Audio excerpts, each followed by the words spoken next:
하나님 아버지 감사합니다. 연이어서 저희가 또 부흥회를 통하여서 큰 은혜 받게 하시고 이 새벽에 저희를 깨워주셔 기도의 자리로 불러주심을 진심으로 감사드립니다. 성령님, 이 시간 저희와 함께 하시고 우리 각 사람에게 임하여 주시옵소서.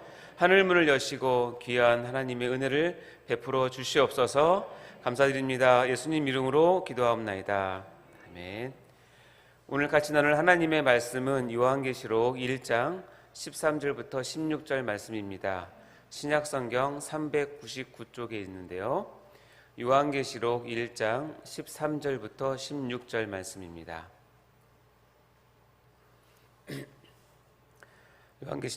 요한계시록 1장 13절부터 16절 말씀 우리 같이 한 목소리로 봉독하도록 하겠습니다. 시작. 인자 같은 이가 발에 끌리는 옷을 입고 가슴에 금띠를 띠고 그의 머리와 털의 희기가 흰 양털 같고 눈 같으며 그의 눈은 불꽃 같고 그의 발은 풀무불에 단련한 빛난 주석 같고 그의 음성은 맑은 물소리와 같으며 그의 오른손에 7별이 있고 그의 입에서 좌우에 날성검이 나오고 그 얼굴은 해가 힘있게 비치는 것 같더라. 아멘. 자, 이 새벽에 이 자리에 나오신 여러분을 환영하고 축복합니다. 여러분 간증순을 부흥회를 통해서 은혜 많이 받고 계시죠? 네, 그 기운을 모아서 이 또 새벽 시간에 또 하나님께 큰 은혜 받았으면 좋겠습니다. 저희 말씀 듣기 전에 우리 마치 먼저 스트레칭하고 잠 깨고 시작하도록 하겠습니다. 자, 쭉 올려보시고요. 자, 좌우로 크게 올리시고, 자, 어깨도 한 번씩 돌려보시고요.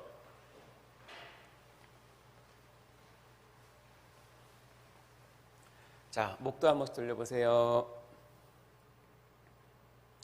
자, 손목 발목 풀어주시고요. 자, 유튜브 계신 분들도 다 따라 하시죠? 네. 다 하셨습니까? 이제 잠 깨셨습니까? 아멘. 자, 우리가 지난 시간 이 시간에 요한계시록의 가장 중요한 메시지는 이 요한계시록이란 책은 예수 그리스도의 계시라는 것입니다. 이 계시 저 계시가 아니라 오직 한 가지 초점에 맞추어진 그런 계시이고, 다 아시겠지만 유일한 초점은 바로 예수 그리스도라는 것입니다. 그러니 요한계시록을 읽어갈수록 우리는 예수 그리스도를 분명히 알아야 할 의무가 있고요. 따라서 이 요한계시록을 학자들은 제5의 복음서라는 별명을 붙였을 정도입니다. 그리고 이것은 다 아시겠지만 묵시문학의 형태를 띈 성경이고, 또 동시에 그 당시 소아시아의 7교회에 보낸 편지글, 즉 서신서의 형태를 같이 가지고 있는 독특한 책입니다. 자, 그 당시의 사회적 또 정적 상황을 보면 그때 설명을 드렸지만 도미티안 황제라고 하는 아주 악독한 황제가 역사상 가장 심하게 기독교를 박해했던 그런 배경을 가지고 있습니다. 그래서 7교회뿐만 아니라 로마 제국 안에 있는 모든 교회들은 정말로 그야말로 죽음의 두려움과 공포에 떨고 있을 때였습니다. 그래서 언제 잡혀가나, 언제 교회의 문이 닫힐까, 언제 우리가 목숨을 빼앗길까, 이렇게 늘 노심초사하면서 그것을 앞날을 가름할 수 없는 그야말로 칠흑과 같은 암흑 공포의 시대였습니다. 이렇게 두려움에 떨고 있는 교회들에게 보낸 편지가 바로 이 요한계시록인 것입니다. 여러분, 이 배경을 꼭 기억하셨으면 좋겠습니다. 자, 여러분 한번 생각해 봅시다. 어떤 아이가 무서움에 질려서 막 울고 있는데 그 아이를 더 무섭게 하면 되겠습니까? 안 되겠습니까? 안 되죠. 그게 이제 부모의 할 일은 아니죠. 그러면 진짜 이상한 부모입니다. 만일 여러분이 예수님이라면 지금 이 도미티안 황제의 그 엄청난 박해 가운데 죽음 앞에서 두려움에 떨고 있는 교회들에게 요한계시록을 읽게 한다면 더 무서운 얘기를 적어 보내시겠습니까? 아니면 위로와 안심 그리고 소망을 주는 메시지를 적어서 보내시겠습니까? 여러분 어떤 걸 하시겠어요? 그렇죠. 위로와 안심 그리고 소망을 주는 그런 글을 적어서 보내지 않겠습니까? 그런데 우리는 지금 이 요한계시록을 무서운 책, 또는 겁나는 책, 함부로 열어보면 안 되는 책으로 인식하고 있다는 것이 더 큰 문제입니다. 자, 도미티안 황제가 더 무서운지, 나 예수가 더 무서운지 우리 한번 얘기해 볼까? 나는 마음으로 적은 책이 아니라는 것입니다. 이해하시죠? 따라서 우리는 요한계시록을 보고 해석함에 있어서 그 당시 상황과 그리고 그 교회를 향하신 예수 그리스도의 마음을 동시에 이해하면서 이 말씀을 보아야 하는 것입니다. 특별히 오늘은 사도 요한이 예수님을 환상 중에 보고 나서 예수님이 어떤 모습으로 보이셨는가를 기록한 본문 말씀을 통해서 교회에 위로와 소망을 주시려는 우리 주 예수님의 은혜와 사랑을 느끼는 그런 시간이 되었으면 좋겠습니다. 그래서 오늘 설교는 요한계시록 7교회 이야기 시리즈 2번째로 설교의 제목은 요한이 본 그리스도 예수입니다. 제목을 읽어볼까요? 시작! 요한이 본 그리스도 예수. 네, 오늘 이 설교의 제목처럼 먼저 요한이 예수님을 어떻게 직접 보게 되었는지 그 과정을 잠시 나눠보도록 하겠습니다. 요한계시록 1장 9절 말씀에 이렇게 되어 있습니다. 읽어볼까요? 시작! 나 요한은 너희 형제요 예수의 환난과 나라와 참음에 동참하는 자라. 하나님의 말씀과 예수를 증언하였으므로 말미암아 밤모라 하는 섬에 있었더니. 자, 여기 보시면 사도 요한은 지금 예수에 대한 증인으로 증언을 하다가 도미티안 황제의 군대에 잡혀서 지금 밤모라는 섬에 끌려왔다는 것을 우리가 알 수 있습니다. 여러분, 증인으로 산다는 것이 무엇입니까? 여기 말씀에 의하면 예수의 환난, 예수의 나라, 예수의 참음, 즉 인내에 동참하는 삶이 바로 증인의 삶이라고 요한은 그렇게 소개하고 있습니다. 자, 여러분은 증인이십니까? 아멘? 네, 그렇죠. 자, 그리고 나서 이제 특별한 한 사건이 벌어지는데요. 그것이 바로 요한계시록 1장 10절부터 11절 말씀 읽어보겠습니다. 시작! 주의 날에 내가 성령에 감동되어 내 뒤에서 나는 나팔 소리 같은 큰 음성을 들으니 이르되 내가 보는 것을 두루마리에 써서 에베소, 서머나, 버가모, 두아디라, 사데, 빌라델비아, 라우디게아 등 7교회에 보내라 하시기로. 자, 여기 보면 참 흥미로운 내용이 하나 있는데요. 사도 요한이 이 계시를 받은 날이 바로 주일, 일요일이었다고 밝히는 것입니다. 여기서 보면 주의 날은 영어로는 The Lord's Day라고 번역을 했는데요. 신약에서 주일을 표현한 유일한 구절이 바로 이 구절입니다. 초대교회에서는 예수님이 부활하신 날을 근거로 해서 일요일에 예배를 드렸습니다. 저희도 그렇게 드리고 있죠. 아마도 요한은 그날 주일 예배를 드리다가 자신의 뒤에서 날파 같은 소리를 들었을 것입니다. 그리고 그 내용은 무엇이었냐면 요한에게 보여주는 것들을 다 기록을 해서 소아시아의 7교회에 편지로 보내서 그 교회들로 하여금 순서대로 그 편지를, 즉 요한계시록을 회람을 시키라고 하는 내용이었습니다. 그 후에 요한은 그 음성을 알아보려고 돌이킬 때에 바로 그때 7 금 촛대를 보았는데 그 사이에 계신 예수님을 본 것입니다. 요한계시록 1장 12절 말씀 시작! 몸을 돌이켜 나에게 말한 음성을 알아보려고 돌이킬 때에 7 금 촛대를 보았는데. 자, 이제 요한이 본 예수님의 모습을 같이 한번 보도록 할까요? 본문을 읽을 때 여러분 머릿속으로 한번 예수님의 모습이 어떤지 한번 상상을 하시면서 읽어보시기 바랍니다. 오늘 본문 말씀 요한계시록 1장 13절 16절 말씀입니다. 시작! 촛대 사이에 인자 같은 이가 발에 끌리는 옷을 입고 가슴에 금띠를 띠고 그의 머리와 털의 희기가 흰 양털 같고 눈 같으며 그의 눈은 불꽃 같고 그의 발은 풀무불에 단련한 빛난 주석 같고 그의 음성은 맑은 물소리와 같으며 그의 오른손에 7별이 있고 그의 입에서 좌우에 날성검이 나오고 그 얼굴은 해가 힘있게 비치는 것 같더라. 참 신기하죠? 여러분 한번 이 모습을 상상해 보셔서 읽어보셨죠? 여러분은 어떤 이미지의 예수님을 이렇게 머릿속에 그리셨는지 참 궁금합니다. 우리는 여기서 앞으로 이제 요한계시록을 해석할 때 어떻게 하는 것이 안전하고 정확하게 말씀을 이해하는지를 같이 이제 고민해보면서 나누도록 할 텐데요. 이런 해석의 방법을 아시는 것은 굉장히 중요합니다. 어쩌면 이 요한계시록 책뿐만 아니라 그 나머지 성경 65권도 모두 이러한 해석의 관점과 원칙으로 성경을 본다면 아주 중요한 진리를 놓치지 않고 엉뚱한 길로 빠지지 않기 때문에 오늘 이 순간은 굉장히 중요한 순간이니까 여러분 설명에 잘 귀 기울여 주시기 바랍니다. 자, 첫 번째 원칙은 뭐냐면 묵시 문학적 표현이라고 하더라도 그 당시에 이 편지를 보는 교회에 속한 성도들은 서로 통용되고 이해가 되는 그런 내용이었다는 것입니다. 다시 얘기하면 묵시 문학의 특징은 뭐냐면 교회 밖의 사람들, 특히 로마 정부에게는 이것을 읽어도 이해가 안 되게끔 만들고 반면에 같은 환난 가운데 신앙을 지켜나가고 있는 교회의 성도들에게는 서로 이해가 쉽게 되고 소통이 되는, 그 당시로는 교회에서는 상식적인 표현들로 표현했다는 것입니다. 즉 다시 얘기하면 교회 안의 성도들에게는 이 요한계시록 내용이 그다지 어렵지 않게 이해되는 내용이었다는 것입니다. 한 예를 들어보겠습니다. 자, 만일 여러분 많이 들어보셨죠? 한 여인을 이렇게 묘사한다면 여러분은 어떤 모습이 생각나십니까? 호수 같은 눈동자, 오똑한 콧날, 앵두 같은 입술. 어머, 다 자기라고 생각하시는 것 같은데. 비단결 같은 머릿결. 자, 이렇게 딱 하면 어떤 이미지가 다 떠오를 겁니다. 그렇죠? 나름대로 어떤 미인상을 떠올 텐데 이거를 만약에 고지곳대로 문자대로 해석을 해서 이런 모습을 보고 있다면, 그렇죠? 호수 같은 눈이죠. 오똑한 코 찔립니다. 자, 앵두 같은 입술, 앵두 다 물고 있고 머릿결은 비단을 감싸고 있는데 이게 똑같은 문장을 보면서 오른쪽처럼 생각하는 사람은 아무도 없죠.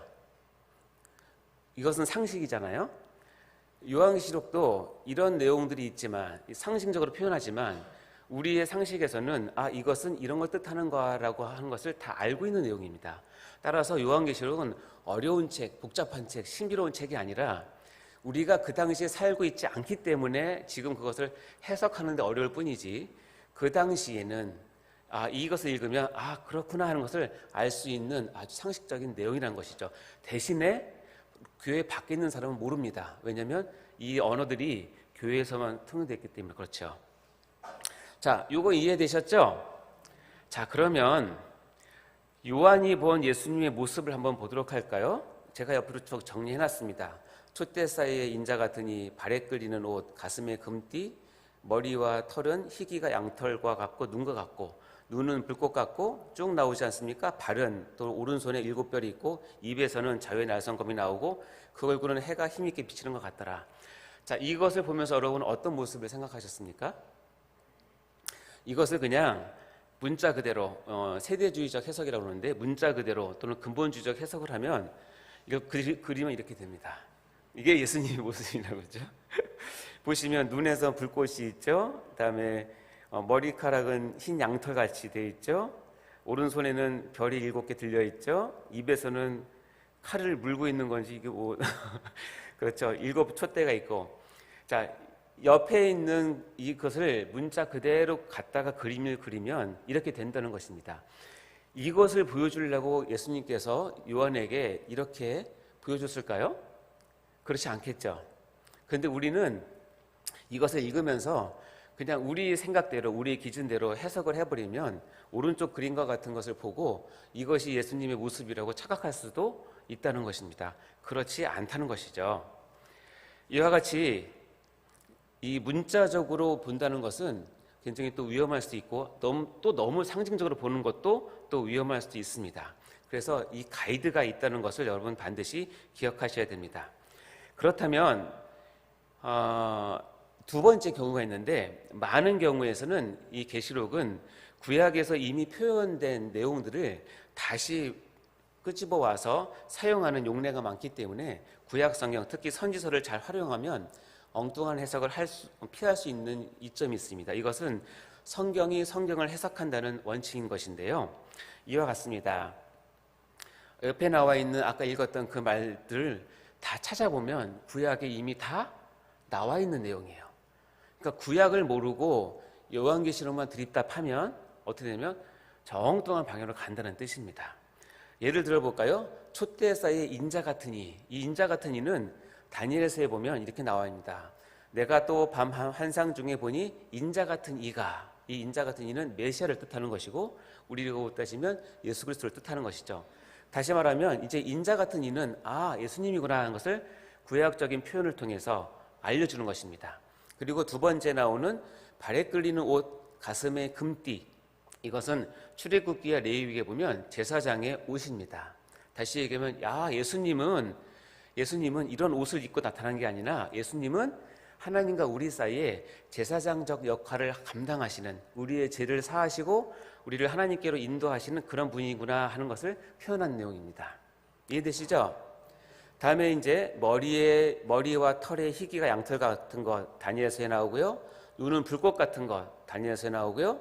발은 단련된 빛난 주석 같은 것도 다니엘서 10장에 나옵니다. 그리고 그 다음에 그의 음성은 맑은 물소리와 같으며 이것은 에스겔서에 나옵니다. 이 네 가지는 어떤 특징이 있냐면 이 네 가지 표현은 실은 하나님을 표현하는 구약의 방식인데 하나님을 표현하는 구약의 방식을 그대로 따와서 지금 누구에게 표현하고 있어요? 예수님께 표현하고 있죠. 이것을 읽으면 뭐냐면 예수님은 누구다? 하나님이시구나 하는 것을 알려주는 거예요. 아멘? 예수님은 하나님이시구나. 왜냐하면 구약의 이 표현은 하나님을 표현하는 표현이기 때문에 그렇다는 것입니다. 어렵지 않아요. 그렇죠? 다음에 오른손에 7별이 있고, 이것은 조금 이따 이제 이야기 나누겠지만 오른손에 교회의 주권을 가지고 계시다는 뜻이고요. 자, 그의 입에서는 저의 날성검이 나오고, 아까 그림처럼 입에 칼을 물고 계신 분이 아니라 이것은 히브리서에 이미 나와 있습니다. 자, 읽어볼까요? 히브리서 4장 12절 시작. 하나님의 말씀은 살아있고 활력이 있어 좌우의 날선 어떤 검보다 예리하여. 여기까지 읽겠습니다. 좌우의 날선 어떤 검보다 예리하여. 여기 보면 그 입에서 좌우의 날선검이 나오고, 이것은 무슨 말이에요? 예수님이 말씀을 이렇게 표현한 것이요. 예수님은 말씀으로 우리를 다스리시고 우리를 보호하신다는 것을 표현한 내용입니다. 자, 마지막으로 그 얼굴은 해가 힘있게 비치는 것 같더라. 이것은 어디에 나온 거냐면 예수님께서 이 땅에 오셔서 아주 잠깐 예수님의 본 모습을 보여준 게 있는데 그것이 바로 변화산 사건인데요. 마태복음 17장 2절에 이렇게 나옵니다. 시작. 그들 앞에서 변형되사 그의 얼굴이 해같이 빛나며 옷이 빛과 같이 휘어졌더라. 여기 보면 얼굴이 해같이 빛나는 것을 요한계시록에서도 이렇게 표현을 한다는 것이죠. 자, 여기서 보시면 아시겠지만 예수님의 이 표현은 우리가 시각적으로 보라는 뜻이 아니라 예수님은 이런 분이라고 하는 것을 이렇게 요한에게 보여줌으로, 이렇게 표현하게 함으로써 예수님께서 어떤 분이신지, 하나님이시고 우리를 보호하시는 분이고 말씀으로 다스리시는 분이시고 능력이 있으시고 영광이 해같이 빛나는 분이라는 것을 우리에게 알려주는 그런 모습인 것입니다. 자, 이렇게 예수님을 표현하는 주된 이유는 뭘까요? 아까도 얘기했지만 극심한 박해 가운데 있는 교회들에게 예수님의 모습을 묘사함으로써 이것을 읽는 교회의 성도들이 위로와 안심 그리고 소망을 얻도록 하기 위한 것임을 우리는 잊지 말아야 합니다. 정말 죽을 것 같은 환난 가운데, 고난 가운데 이 글을 읽으면서, 이 계시를 읽으면서 예수님이 살아계시는구나, 예수님은 하나님이시구나, 예수님은 지금도 우리를 통치하고 계시는 것을 알려주기 위한 위로의 글이라는 것입니다. 절대로 무서운 글이 아닙니다. 그런데 우리가 여기서 한 가지 주목할 딱 한 구절이 더 있는데요. 예수님께서 이런 모습을 보이신 곳이 어디냐 하면 바로 7 금촛대 사이에 계신다고 한다는 것입니다. 요한계시록 1장 12절 13절 시작. 몸을 돌이켜 나에게 말한 음성을 알아보려고 돌이킬 때에 7 금촛대를 보았는데 촛대 사이에 인자 같은 이가 발에 끌리는 옷을 입고 가슴에 금띠를 띠고 7 금촛대 사이에 계시는 것은 어떤 뜻인가요? 이거에 대한 해석은 이렇습니다. 자, 세 번째로 이제 중요한 해석 방법인데요. 뭐냐면 묵시문화 기법상 저자가 그 묵시를 쓸 때 이 상징은 혹시 독자들이 오해할 수 있겠구나 하는 경우에는 그 상징을 뒤에 한번 풀이해 줍니다. 이 상징은 이런 뜻이야 라고 친절하게 얘기를 해주는데요. 바로 이 애매한 상징에 대한 아주 확정적인 해석을 적어놓으면 우리는 그것을 요한계시록에 발견한 경우에는 반드시 그것을 받아들여야 한다는 원칙입니다. 다행히 여기서 7 금촛대가 무엇인지는 그 다음 구절에 요한이 정확하게 기록해 놓았는데요. 요한계시록 1장 20절 시작. 내가 본 것은 내 오른손의 7별의 비밀과 또 7금 촛대라. 7별은 7교회의 사자요 7촛대는 7교회니라. 분명하게 여기 보면 7촛대는 뭐예요? 7교회다라고 밝혀놨습니다. 따라서 어느 누구도 이 7촛대를 자기 마음대로 풀어서 엉뚱하게 해석하면 안 됩니다. 왜냐하면 이것은 성경의 요한계시록에 이렇게 기록을 했기 때문에 그렇죠. 이것이 요한계시록 푸는 대원칙 중에 하나입니다. 애매한 상징을 풀어서 확정시켰을 때는 그것을 반드시 따라야 한다는 것이죠. 지금 예수님은 7교회 사이에 그 가운데 계시는 것입니다. 그리고 그의 오른손에는 7별을 붙잡고 계신다고 아까 읽었습니다. 7별은 뭐냐면 7교회의 사자라고 분명히 밝혀놓았죠. 앙겔로이, 즉 천사라고 번역하는 이 단어는 어떤 주석가는 7교회의 대표 목회자들이라고 표현하기도 하는데, 어찌됐든 천사든 아니면 대표 목회자이든 7교회를 다스리시는 그리스도의 주권을 상징하는 것이 바로 7별입니다. 왜 예수님은 교회 사이에서 교회의 주권을 오른손에 붙잡으시고 교회와 함께 계시는 것일까요? 그것은 그 당시에 극심한 도미티안 황제의 박해 아래에서 이제 곧 진멸될 것만 같은 풍전등화와 같은 교회를 하나님이신 그리스도 예수께서 친히 보호하고 계시고 품어주시고 지켜주신다는 메시지를 이 그림과 같은 묵시적 언어로 선언하고 있는 것입니다. 이런 겁니다. 교회들아, 지금 죽을 것 같이 힘들고 무섭지? 걱정 마라. 나 그리스도 예수가 지금 너희 교회와 함께하고 있단다. 오른손으로 너를 붙들고 있단다. 참아라. 인내해라. 나는 이 모든 일에 알파와 오메가 되는 하나님이란다 라고 선포를 하시는 것입니다. 이렇게 하시는 이유가 있습니다. 왜냐하면 예수님은 바로 모든 교회의 머리이시고 주인이시기 때문에 그렇습니다. 그리고 우리 교회는 그의 몸이기 때문에 그렇습니다. 이 관계가 요한계시록의 핵심입니다. 골로새서 1장 18절 말씀 읽어볼까요? 시작. 그의 몸인 교회의 머리시라. 그가 근본이시요 죽은 자들 가운데서 먼저 나신 이시니 이는 친히 만물의 으뜸이 되려 하심이요. 아멘. 사랑하는 성도 여러분, 요한계시록은 예수님과 그의 몸된 교회와의 아주 은밀하고 깊은 관계를 드러내는 아주 귀한 계시들로 꽉 차 있는 밝은 소망의 책입니다. 절대 무서운 책이 아닙니다. 그러니 여러분, 다음 시간에 오기 전에 한번 요한계시록을 이런 관점으로 읽어보시면 너무너무 재밌습니다. 그리고 이렇게 읽어보시면 새롭게 깨닫는 것도 굉장히 많습니다.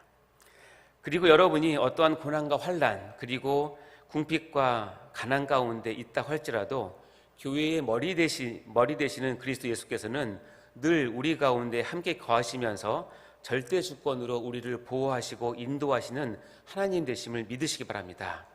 그래서 아무리 무서운 상황이 온다 할지라도 요한이 본 그 그리스도 예수의 모습을 우리도 같이 바라보면서 우리의 위로와 평강 그리고 우리의 소망이 되시는 예수님을 꼭 붙잡고 최후의 승리를 누리시는 성도님 다 되시기를 주님 이름으로 간절히 축원합니다.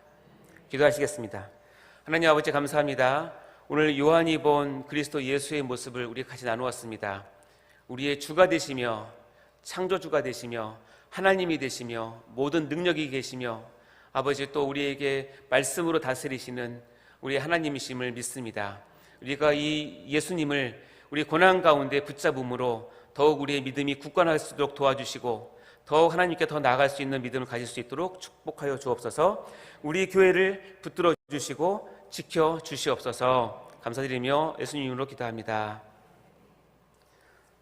드려지는 헌금에서 기도하겠습니다. 하나님 아버지 감사합니다. 귀한 예물 하나님께 드립니다. 이 예물을 통하여서 우리의 마음과 신앙이 하나님께 더욱더 잘 전달될 수 있도록 도와주시고 이 예물을 쓰이는 모든 곳에 하나님 영광이 드러날 수 있도록 인도하여 주시옵소서. 드려지는 이 예물 가운데 적혀져 있는 이 기도의 제목들 하나님께서 주님께서 친히 보시고 응답하여 주시고 우리 7촛대 가운데 계시는 거하시는 주님께서 이 모든 내용들을 들어 응답하시고 하나님의 때에 하나님의 영광을 받아 주옵소서. 감사드립니다. 예수님 이름으로 기도하옵나이다. 주기도문으로 마치도록 하겠습니다. 하늘에 계신 우리 아버지여, 이름이 거룩히 여김을 받으시오며 나라의 임하옵시며 뜻이 하늘에서 이룬 것 같이 땅에서도 이루어지이다. 오늘날 우리에게 일용할 양식을 주옵시고 우리가 우리에게 죄 지은 자를 사하여 준 것 같이 우리 죄를 사하여 주옵시고 우리를 시험에 들게 하지 마옵시고 다만 악에서 구하옵소서. 내게 나라와 권세와 영광이 아버지께 영원히 있사옵나이다. 아멘. 우리 같이 기도하기 전에 공동의 기도 제목을 나누도록 하겠습니다.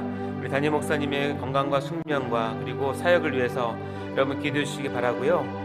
특별히 다 아시겠지만 우리나라 대한민국을 위해서 여러분 꼭 기도해 주시기 바랍니다. 그리고 오늘 마지막 날 박순애 전도사님의 간증 집회가 있습니다. 은혜를 위해서 기도해 주시고 만원에 받을 수 있도록 이것을 집중하기 위해서 우리가 또 수요 예배를 오전에는 드리지 않는데 전도 집회 가운데 간증 집회 가운데 큰 은혜 달라고 기도해 주시기 바랍니다. 또 각자 가져오신 여러분의 기도 제목을 하나님께 아뢰어드리며 하나님 앞에 나아가는 그런 시간 되도록 하겠습니다. 우리 같이 주여 외치고 기도하도록 하겠습니다. 주여, 주여, 주여. 아버지 하나님 감사합니다. 주의 은혜 가운데 세우신 귀한 나라를 이끌어 주신 진심으로 감사드립니다. 오늘 요한계시록을 통하여서 요한이 본 아버지 그리스도 예수의 그 모습이 우리를 향하신 하나님의 사랑이고 아버지를 향하신 하나님의 권위이시며 능력이시며 다시 한번 깨닫게 해주시니 감사합니다. 아버지 하나님 간절히 바라고 소원하옵나이다. 이 시간 저희들이 하나님의 말씀을 깊이 깨닫게 도와주시고 아버지와 그를 통해서 예수 그리스도를 바로 알아가는 저희들 다 될 수 있도록 축복하여 주시옵소서. 우리 담임 목사님의 건강을 위해서 기도드립니다. 또한 숙면을 위해서 기도드립니다. 은혜를 허락하여 주셔서 아버지 하나님 잠을 주무시며 아버지와 육체가 회복될 수 있고 영적으로 회복될 수 있도록 인도하여 주시옵소서. 아버지와 준비하는 모든 사역 가운데 하나님께서 기름을 부어주시고 하나님께서 원하시는 아버지 그 일들 감당해 가실 수 있도록 담임 목사님을 붙들어 주시옵소서. 주여, 이 나라 대한민국, 이 소국 대한민국 긍휼히 여겨 주시옵소서. 어디로 갈지를 갈 바를 알지 못하는 아버지 어려운 상황 가운데 있사오니 아버지 붙들어 주시고 주님께서 이 기회를 붙드신 것처럼 주님께서 세우신 이 대한민국도 붙들어 주셔서 아버지 하나님 혼란이 없게 하여 주시고 어려움이 없게 도와주시고 아버지 하나님이서 악한 세력에 아버지 우리가 당하지 아니하도록 주여 올려 지켜주시고 보호하여 주시옵소서. 아버지와 참된 지도자를 허락하여 주시고 주님께서 이 어려운 상황들을 타개할 수 있도록 아버지께서 붙들어 주시고 역사를 주관하신 하나님 우리가 믿고 하나님께 더욱더 기도할 수 있도록 인도하여 주시옵소서. 아버지 하나님 오늘은 수요일은 없지만 아버지 우리가 오늘 박수의 도사님 간증 집회 마지막 날입니다. 우리가 더욱더 집중하여 은혜 받는 일에 최선을 다하게 하시고 우리가 기도로 우리의 영적인 것들을 회복할 수 있도록 도와주시고 우리의 자아를 깨울 수 있도록 도와주시며 아버지 하나님 더욱더 하나님 앞에 나가며 아버지 더욱더 하나님께 기도하며 아버지 우리의 모든 것이 하나님께 드려지는 그런 귀한 시간 될 수 있도록